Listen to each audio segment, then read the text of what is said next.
नमस्कार, देवभूमि crime news में आपका स्वागत है। लक्सर नगर में रात के अंधेरे दौड़ता मिला अवैध खनन से लदे अनगिनत वाहनों का काफिला। क्षेत्रीय प्रतिनिधि व आक्रामक जाहिर की पुलिस प्रशासन की संलिप्तता। लक्सर क्षेत्र में इन दिनों पुलिस प्रशासन एक तरफ आपदा के जख्मों पर मुआवजे का मरहम लगाने में व्यस्त है, तो दूसरी तरफ रात के अंधेरे का फायदा उठाकर लक्सर नगर में ही खनन माफिया अपने अवैध कारोबार में मस्त है। और लक्सर क्षेत्र में बीते विभिन्न चर्चित सड़क हादसों के दौरान 8 लोगों की बेहद दर्दनाक मौत के बावजूद खनन माफिया पुलिस प्रशासन की नाक तले रात के अंधेरे में अब भी बेगुनाह क्षेत्रवासियों की मौत बनकर अनगिनत वाहनों के जरिए अपने इस अवैध कारोबार के जरिए बेवकूफ होकर चांदी काट रहे हैं।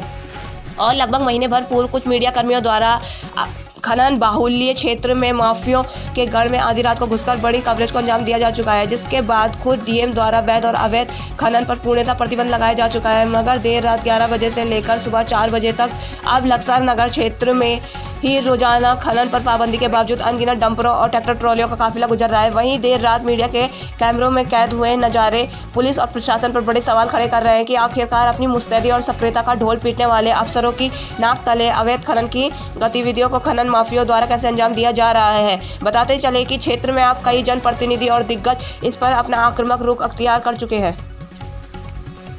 उत्तराखंड कांग्रेस के प्रदेश महामंत्री राजेश रस्तोगी के मुताबिक उत्तराखंड की बीजेपी सरकार खनन माफिया की सरकार है। उनके मुताबिक सरकार ने खुद खनन माफिया को पूरा स्टैप दिया हुआ है और गंगा में खनन की आड़ में डाका डालने का काम हो रहा है। क्षेत्र में खनन से दिल्ली तक के तार जुड़े हुए हैं। मुख्यमंत्री के मुताबिक सरकार ने खनन पर रोक लगाई हुई है, लेकिन रात के अंधेरे में जबरदस्त तरीके से ट्रैक्टर ट्रॉली और डंपर चल रहे हैं। उन्होंने सवाल उठाया कि आखिर ये वाहन पकड़ में क्यों नहीं आते और इन्हें कौन पकड़ेगा। उन्होंने प्रशासन और सरकार की इस दोहरी नीति को क्षेत्र के लिए अत्यंत घातक करार दिया और कहा कि सरकार को राजस्व का एक बड़ा नुकसान हो रहा है। हालांकि खनन की जरूरत भी है जिसे खोल जाना चाहिए, मगर प्रतिबंध के बावजूद भी लक्सर में पुलिस प्रशासन की नाक तले अवैध लूट हो रही है। खनन बाहुल्य से संबंधित क्षेत्र के पुलिस उपाधीक्षक और उप जिला मजिस्ट्रेट पर भी कार्रवाई की मांग करते हुए उन्होंने कहा कि कांग्रेस चोरी से खनन की और निंदा करती है और सीधा प्रधानमंत्री से इस पर अंकुश का अनुरोध करते हुए अब मैदान में आकर इस पर रोक लगाकर सरकारी राजस्व को बढ़ाने की नसीहत दी। उन्होंने निश्चित रूप से स्थानीय प्रशासन के बिना ऐसे वाहनों के गुजरने पर सवाल करते हुए कहा कि घूस लेकर इस काम को अंजाम दिया जा रहा है और ऐसे में संबंधित थाना एवं तहसील क्षेत्र के अधिकारियों का शीघ्र निलंबन किया जाए। उन्होंने कहा कि कांग्रेस पार्टी मांग करती है कि जिस प्रकार क्षेत्र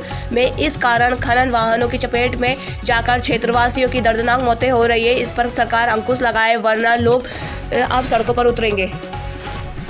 वहीं हिंदू जागरण मंच के जिलाध्यक्ष जोत सिंह पुंडी ने कहा कि लक्सर और आसपास प्रतिनिधि के बावजूद धड़ल्ले से जारी अवैध खनन की गतिविधियों में अधिकारियों की संलिप्तता स्वाभाविक है। जिस प्रकार क्षेत्र में दिन रात खनन से भरी ट्रैक्टर ट्रॉली और डंपर जैसे वाहनों का आवागमन हो रहा है, उससे कई स्कूली बच्चे और अन्य बेगुनाह सड़क हादसों की भेंट चढ़ चुके हैं। और कुल मिलाकर खनन पर प्रतिबंध के बावजूद रात को हो रही अवैध खनन की गतिविधियों से प्रशासनिक संलिप्तता साफ साबित हो रही है। उन्होंने कहा कि सरकारी आदेश के तहत खनन पर पूर्णतः प्रतिबंध और तत्काल प्रभाव से रोक नहीं लगाने पर भविष्य में इसका खामियाजा क्षेत्र की बेगुनाह जनता को भुगतना पड़ सकता है। इसके अलावा खानपुर विधायक उमेश कुमार के प्रतिनिधि रजत पवार ने कहा कि खानपुर विधायक द्वारा क्षेत्र में अवैध खनन पर अंकुश का प्रयास करते हुए खुद निरीक्षण कर छापेमारी को अंजाम दिया जा चुका है, मगर मौजूदा खनन माफियों को सत्ता पर काबिज लोगों का संरक्षण प्राप्त है। बीते वक्त में चर्चित और दर्दनाक सड़क हादसों के अलावा खनन पर पूर्णतः पाबंदी के बावजूद भी अवैध खनन की गतिविधियां सार्वजनिक अथवा उजागर हो रही है। उनके द्वारा अवैध खनन की गतिविधियां सत्ता संरक्षण में ही संचालित करार दी गई।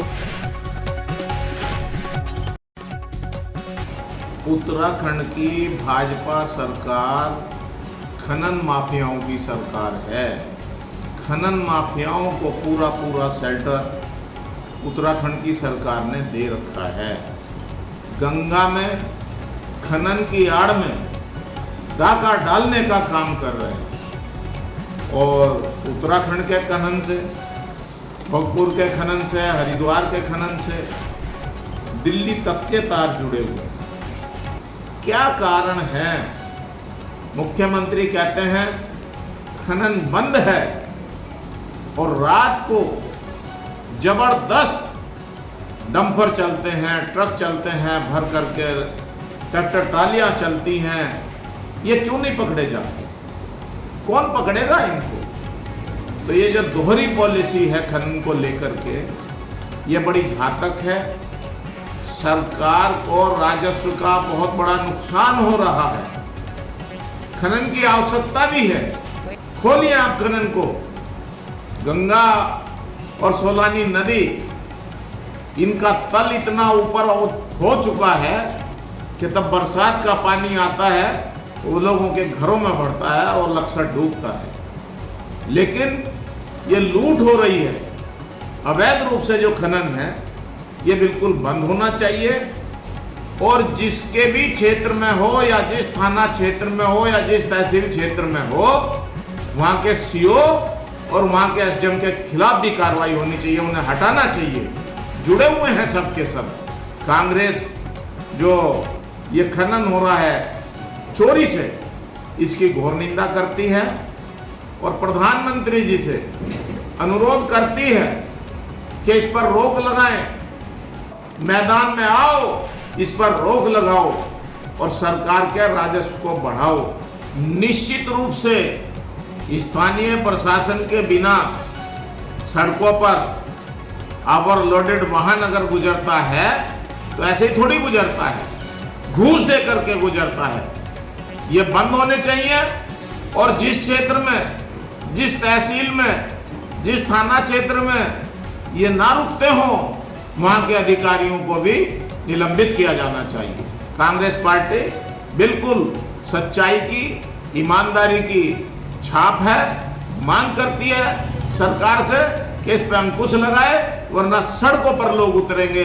जिस तरीके से मौतें हो रही हैं, खनन के ट्रैक्टरों के नीचे, खनन के डंपरों के नीचे मर रहे हैं लोग, एक्सीडेंट हो रहा है, बहुत दुर्भाग्यपूर्ण बात है। लक्सर और उसके आसपास जो गंगा नदी है, उन पर लगातार अवैध रूप से जो खनन हो रहे हैं, कहीं ना कहीं उसमें अधिकारियों की संलिप्तता है। और जिस तरह से रात दिन खुलेआम खनन की ट्रालियां, बड़े बड़े ट्रोले, ट्रक जा रहे हैं, जिनसे बड़े बड़े हादसे हो रहे हैं। कई बार सड़क हादसे हो चुके हैं, कई बार स्कूली बच्चे भी मर चुके हैं उनके नीचे आके। और इसमें सीधा मैं तो ये कहना चाहूंगा कि जो यहाँ का शासन प्रशासन है, कहीं ना कहीं इसमें संलिप्त होता नजर आ रहा है। नहीं तो जिस तरह से सरकारी आदेश है, सरकारी आदेशों के अनुसार अगर देखा जाए तो पूर्णतः खनन बंद है। और अनैतिक रूप से जो लोग खनन कर रहे हैं वो कहीं ना कहीं पैसे की आड़ में लोगों को मार रहे हैं, सड़कों पर बड़े बड़े वाहन दौड़ रहे हैं और जिसके कारण बड़ी बड़ी घटना यहाँ पर होने जा रही है और हो रही भी है। तो अगर इस पर तत्काल प्रभाव से रोक नहीं लगाई गई तो आने वाले समय में पता नहीं कितनी घटनाएं यहाँ पर ऐसी घटने वाली हैं। और आज से पहले भी ऐसी घटनाएं कई बार घट चुकी हैं। देखिए, जो खनन या इस तरीके की गतिविधियां क्षेत्र में हो रही हैं, माननीय विधायक श्री उमेश कुमार जी ने इस पे पहले भी अंकुश लगाने की कोशिश की थी। उन्होंने पहले भी इस पे एक बार खुद निरीक्षण करके छापा मारा था। पर होता क्या है कि जब तक इस तरीके की जो गतिविधियां हैं, जो प्रशासन की भी नज़रों में रहती हैं और जनता की भी नज़रों में रहती हैं, आप जैसे पत्रकार बंधुओं की भी नज़रों में रहती हैं, ये बिना सत्ता के संरक्षण के या बिना सत्ता में बैठे लोगों के संरक्षण के ऐसी गतिविधियां सुचारू रूप से नहीं चल सकती हैं।